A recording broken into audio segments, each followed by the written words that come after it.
नमस्कार। आज हम बात करेंगे एक ऐसे घर की जहाँ दीवारें तो पक्की हैं पर रिश्ते रेत की तरह फिसल रहे हैं। ये कहानी किसी फिल्म की नहीं है बल्कि उस साइकोलॉजिकल दलदल की है जिसमें एक पूरा परिवार धंस रहा है। एक शख्स उम्र 45 साल का भी हाथों में मशीनरी होती थी। आज शराब का गिलास है। 10 साल पहले उनका खुद से भरोसा टूट गया। जब इंसान खुद की नज़रों में गिर जाता है तो वो डिल्यूजन का सहारा लेता है। वो कहते हैं ना कि उनकी कमाई उनकी माँ के पास है, जब इस दुनिया में नहीं है। ये उनका दिमाग है जो उन्हें सच्चाई के दर्द से बचा रहा है। पर क्या शराब दुख को मिटा सकती है? यह सिर्फ वक्त को धुंधला करती है। अब बस 22 साल की लड़की है जो इस घर में घोस्ट की तरह जी रही है। उसे पीरियड्स आते हैं, वो जवान हो गई है। घर वाले उसे आज भी वही जिद्दी बच्चा समझते हैं। उसे एंग्जाइटी है पर घर वाले इसे नाटक कहते हैं। जब घर में सुकून नहीं मिलता तो वो मंदिर जाती है पर वहाँ भी उसे स्पिरिचुअलिटी नहीं बिजनेस दिखता है, क्योंकि उसका भरोसा पवित्रता चीज़ों से टूट चुका है। वो कोचिंग सेंटर के सपने देखती है क्योंकि वहाँ उसे आइडेंटिटी मिलती है जो घर में गायब है। जब कोई आपका हाथ थामने वाला नहीं होता तो मोबाइल स्क्रीन ही साथी बन जाती है। वो लड़की गलत वीडियोस देखती है, लोग कहेंगे चरित्र खराब है, पर साइकोलॉजी कहती है एस्केपिज्म है। प्यार ढूंढ रही है, चाहे वो स्क्रीन पर हो कहीं हो। वहीं दूसरी तरफ वो मंझले भाई हैं जो खुद को काम में झोंक रहे हैं ताकि पिता की याद और घर का कलेश भूल सके। पर कब तक? आपने कहा कि शायद 10 साल बाद ये घर जंगल बन जाए, सिर्फ मौत का इंतजार करें। पर साइकोलॉजी एक रास्ता दिखाती है, कम्युनिकेशन। इस परिवार को दवा से ज़्यादा एक दूसरे को सुनने की ज़रूरत है, बिना जज किए। बिना ये कहे कि सुबह जल्दी उठकर सब ठीक हो जाएगा। एंग्जाइटी सुबह उठने से ठीक नहीं होती, एंग्जाइटी समझाने से ठीक होती है। क्या इस घर की बेटी उस गेट से बाहर निकल पाएगी? क्या वो इंजीनियर फिर से अपनी ज़िंदगी रिपेयर कर पाएगा? अगले एपिसोड में हम बात करेंगे हीलिंग की। आज के लिए सिर्फ इतना ही। अपने आसपास देखिए, शायद कोई आपके घर में भी खामोशी से चीख रहा हो। कभी कॉलेज के कॉरिडोर में खड़े होकर उस घंटी को सुना है?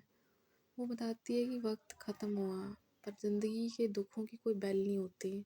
आज का एपिसोड थोड़ा भारी है उन लोगों के लिए जो अंदर से टूट चुके हैं पर जिन्हें ज़िंदा रहने की सज़ा मिली है। हम बात करते हैं रेप की, डिप्रेशन की और उस पार्शियलिटी की जो कॉलेज से लेकर घर तक चलती है। हम में से बहुत से लोग डर के बारे बोल नहीं पाते, साइलेंट विक्टिम बनकर रह जाते हैं। सोचते हैं भगवान है तो सही, पाप क्यों हो रहे हैं, क्यों किसी की बेटी की इज्जत उतार देता है और फिर भी राजा बनकर घूमता है। हमें लगता है हम भगवान कंट्रोल कर रहे हैं, पर शायद भगवान सबसे बड़े ऑब्जर्वर हैं। सोचिए उसके पास कितना सब्र होगा। वो किसी को पाप करते देख रहा है और चुप है, क्योंकि उसके पास आपकी उम्र का एक रिकॉर्ड चल रहा है। वो आपको तब तक नहीं उठाएगा जब तक आपका कार में कोटा पूरा नहीं होता। जैसे कॉलेज में एक बार सेमेस्टर निकल गया तो निकल गया, वैसे ही ज़िंदगी में एक बार दुख का साइकिल शुरू हो गया,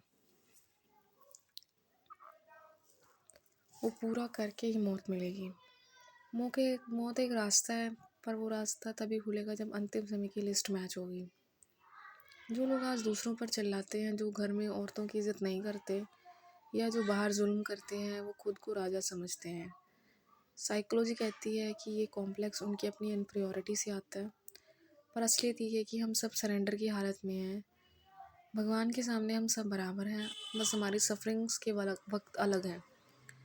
भगवान कहते हैं मैंने तुझे इस उम्र दी, अब ये तेरा सफ़र है। मेरे पास कंट्रोल नहीं है तेरे रोज़ के रोने का, तुझे अपना कोटा पूरा करना ही पड़ेगा। जब टूट कर गलत वीडियोस देखते हो, ये कमरे में अकेले बैठकर रोते हो, तो याद रखना वो रिकॉर्ड बन रहा है। आपका सब्र और भगवान का सब्र दोनों का इम्तिहान हो रहा है। मौत आएगी, पर तब तक क्या हम सिर्फ इंतज़ार करें या उसे जंगल बनने से पहले थोड़ी सी हिम्मत जुटाएं? खुद से पूछिए कि आपने कर्म रो रो कर पूरा करे हैं या लड़ लड़ कर। अगली बार फिर मिलेंगे इस गहराई के साथ।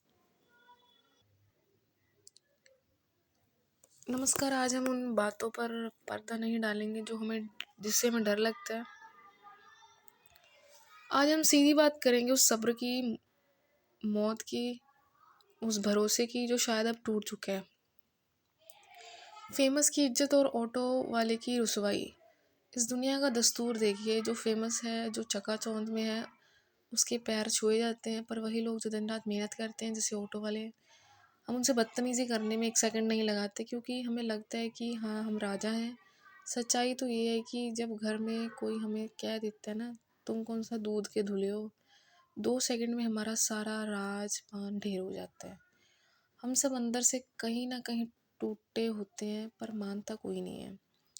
सबसे कड़वा सवाल जब किसी लड़की के साथ रेप हो रहा होता है, जब कोई शरीर से तड़प रहा होता है और हिल भी नहीं पाता, तब वो शक्ति कहाँ होती है? हम कहते हैं भगवान कण-कण में है, तो क्या उस वक़्त वहाँ खड़े होकर तमाशा देख रहे होते हैं? आपने सही कहा, जब दुःख आता है तो लगता है हम अकेले हैं, भरोसा उड़ जाता है, हमें लगता है कि भगवान की मर्ज़ी सिर्फ़ मौत पर चलती है, पर ज़िंदगी और जुल्म पर सिर्फ़ हमारी गंदी मर्ज़ी चलती है, इंसानों की। एनजीओ वाला किसी की मदद कर दे तो भगवान लगता है, पर असली वक़्त था बचाने का, तब कोई क्यों नहीं आया? जब दुःख हद से गुज़र जाए तो इंसान मौत को एक एस्केप की तरह देखने लगता है। सोचता है कि किसी नरक से निकालने के लिए एक रास्ता है। पर क्या मौत वाक़ई सॉल्यूशन है? या फिर मौत सिर्फ़ उस कार्मिक रजिस्टर का आखिरी पन्ना है? साइकोलॉजी कहती है कि जब हमें बाहर से उम्मीद ख़त्म हो जाती है, तो हम सरेंडर कर देते हैं। हम सोचते हैं कि अब जो होगा वही देखा जाएगा, पर उसे देखने में जो तड़प है, वो सिर्फ़ वही जानता है जो उससे गुज़र रहा है। आज का सवाल आपके लिए, अगर भगवान सिर्फ़ मौत का फ़ैसला करते हैं, तो क्या हमें अपनी ज़िंदगी का फ़ैसला खुद नहीं लेना चाहिए? क्या हमें उस राजा बनने की चाह को छोड़कर एक इंसान बनने की कोशिश नहीं करनी चाहिए, जो किसी और का दर्द समझ सके? क्योंकि अगर वो नहीं सुन रहा, तो शायद हमें एक दूसरे को सुनना शुरू करना होगा। आज हम उन पर्दों को हटाएंगे जो हमने श्रद्धा और भक्ति के नाम पर अपनी आंखों पर बांध रखे हैं, या आज हम बात करेंगे उस बेबसी की जहाँ इंसान का हर रोज़ ख़त्म हो जाता है, हर ज़ोर ख़त्म हो जाता है। इंसान का ज़ोर कहाँ? इंसान बड़ा अजीब है ना। जब किसी लड़की का रेप करना हो, जब किसी से लड़ाई करनी हो, जब किसी पर जुल्म ढाना हो, तब इंसान का ज़ोर बहुत चलता है। तब वो अपने आप को भगवान से ऊपर समझता है। तब वो भूल जाता है कि वो किसी की भाई या बेटी है। पर जैसे ही वक्त करवट लेता है, ट्रेन निकल जाती है, तो प्लेटफॉर्म पर खड़े रह जाते हो, तो वहाँ कहाँ जाता है वो ज़ोर? जब हॉस्पिटल की सीढ़ियों पर खड़े होकर डॉक्टर का इंतज़ार करते हो, जब एक जेब में एक पैसा नहीं होता और पेट भूखा होता है, तब कहाँ गई वो राजा वाली अकड़? तब तो आप एक एक सांस के लिए, एक एक निवाले के लिए मोहताज हो जाते हो। सबसे कड़वा सवाल उनके लिए जो कहते हैं ना सब उसकी मर्जी से होता है।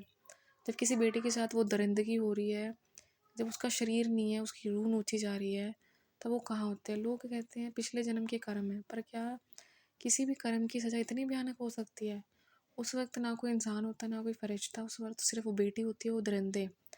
आपने सही कहा कि उस वक्त तो भगवान पर से भरोसा उठना चाहिए, क्योंकि अगर वो सब देख रहा है और चुप है, तो वो इम्तिहान ले रहा है या सिर्फ तमाशा देख रहा है?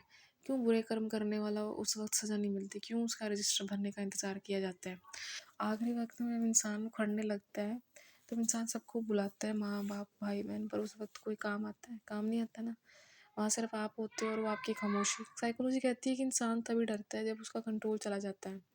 हमें लगता है कि हम दुनिया चला रहे हैं, पर असलियत में हम सिर्फ एक ऐसे मेले में हैं जहाँ हमसे हमें लगता है कि हम राजा हैं, पर हम सिर्फ एक शतरंज की गोटी हैं जिसका अगला मूव कोई और डिसाइड कर रहा है। आज का ये एपिसोड किसी को सुकून देने के लिए नहीं है, बल्कि झंझोड़ने के लिए है। क्या हम सिर्फ भगवान पर भरोसा उठाएंगे, या सिर्फ इंसान पर सवाल उठाएंगे जो जानवर बनकर घूम रहा है?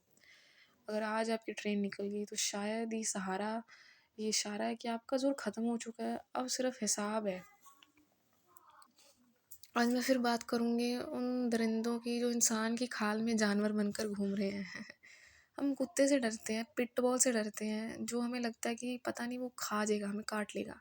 उस इंसान का क्या जो आपके साथ बैठा है, पर अंदर से एक भूखा जानवर है।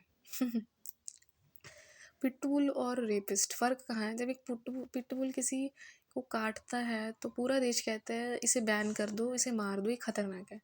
क्यों? क्योंकि उसने एक जानवर वाली हरकत की है। अच्छा, पर सोचिए उन हज़ारों इंसानी पिटबुल्स की, एक जानवर को तो हम सिखा सकते हैं ना, उसे ज्ञान दे सकते हैं, पर ट्रेन कर सकते हैं, पर जिस इंसान के अंदर का दरिंदा जाग चुका है, क्या उसे सिखाया जा सकता है? आपने सही कहा कि जब उन्हें भूख लगती है, चाहे वो जिस्म की हो, हवस की हो, उनके दिमाग बंद हो जाता है। एक जानवर तो फिर भी अपनी भूख मिटाने के लिए शिकार करता है, पर ये इंसान, ये तो अपनी सेवा और अपनी जान बचाने के लिए दूसरों की रूह नोचना शुरू करता है। एक इंसान को खा जाता है, सिंपल सी बात है।